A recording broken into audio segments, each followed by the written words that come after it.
In the late 1960s, America was changing. Cities were growing, television was everywhere. But beneath the noise, fear was quietly spreading. A killer was stalking the streets, moving through the darkness, striking without warning. No mask, no clear face, no identity. Witnesses saw almost nothing. No one could describe him clearly, and that was the most terrifying part because this man didn't want to hide forever. He didn't run.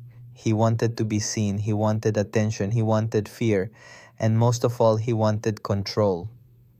Soon, newspapers across California began receiving strange letters, handwritten messages filled with symbols, numbers, and codes.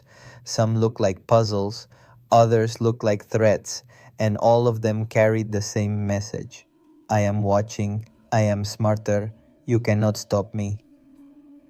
The sender gave himself a name no one would forget: the Zodiac Killer. Police believed the letters were a game, a sick attempt at fame. But Zodiac made one thing clear: if his words were not published, more people would die. Editors were forced to choose: print the letters or risk innocent lives. Panic spread quickly. Parents stopped letting children play outside. Streets emptied earlier than usual. Every strange noise felt dangerous. Every unknown car felt suspicious. Police departments were overwhelmed.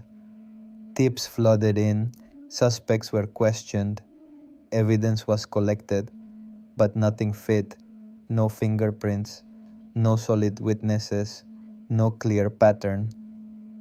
The killing centered around Northern California, especially the San Francisco Bay Area.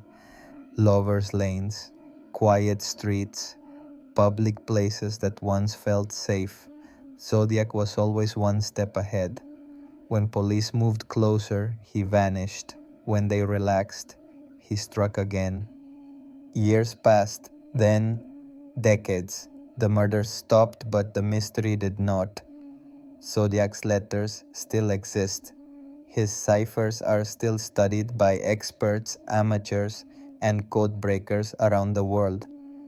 Some believe his identity is hidden in the symbols. Others believe it was never meant to be solved. To this day, no one knows who he really was. One man or more than one?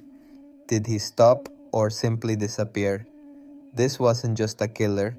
This was the beginning of America's most disturbing unsolved mystery.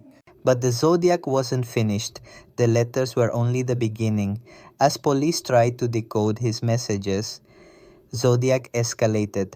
He didn't just want attention, he wanted proof. More letters arrived, more symbols, more threats, and this time he included details only the killer could know: dates, locations, victims. Inside the letters, Zodiac claimed responsibility for murders the public didn't even know about yet.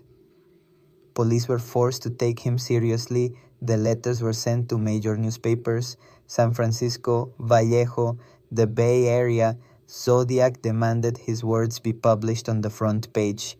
If they refused, he promised to kill again. Editors were trapped: publish the letters and spread fear, or stay silent and risk bloodshed. They chose to publish. And the moment they did, America listened. People studied the symbols. Amateur code breakers tried to solve the ciphers. Families locked their doors earlier. Couples stopped going out at night. Zodiac became more than a killer. He became a presence. He mocked police openly. He taunted investigators by name. He signed his letters with a symbol that would become infamous: the Zodiac crosshair. Police launched massive investigations. Hundreds of suspects were questioned. Thousands of tips flooded in. But Zodiac stayed ahead. Each time authorities believed they were close, another letter arrived, another reminder that he was still watching. And then the letters changed. The tone grew darker, more confident, almost playful. Zodiac hinted that the police were chasing the wrong man. He wrote as if he enjoyed the hunt, as if this was all a game. And America realized something terrifying. The Zodiac didn't just want to kill, he wanted to be remembered.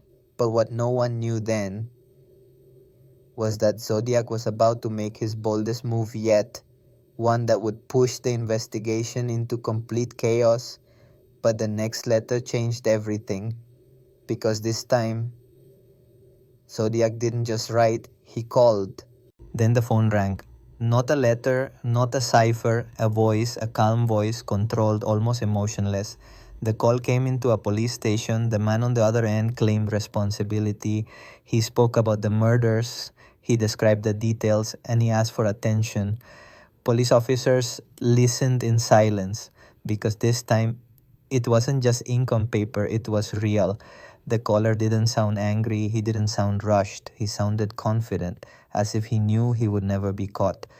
The voice disappeared as quickly as it arrived. No trace, no recording clear enough, no identity. But the message was unmistakable.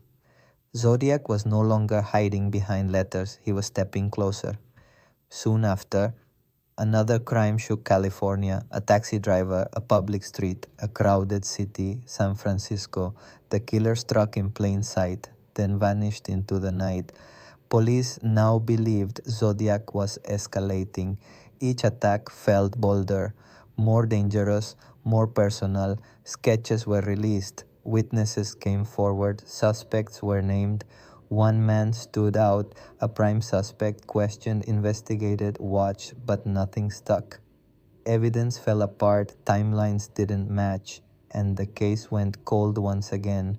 Years passed, the letters slowed, then stopped. No goodbye, no confession, no final message, just silence. Some believed Zodiac was dead, others believed he had moved on, and some believed he was still watching, waiting.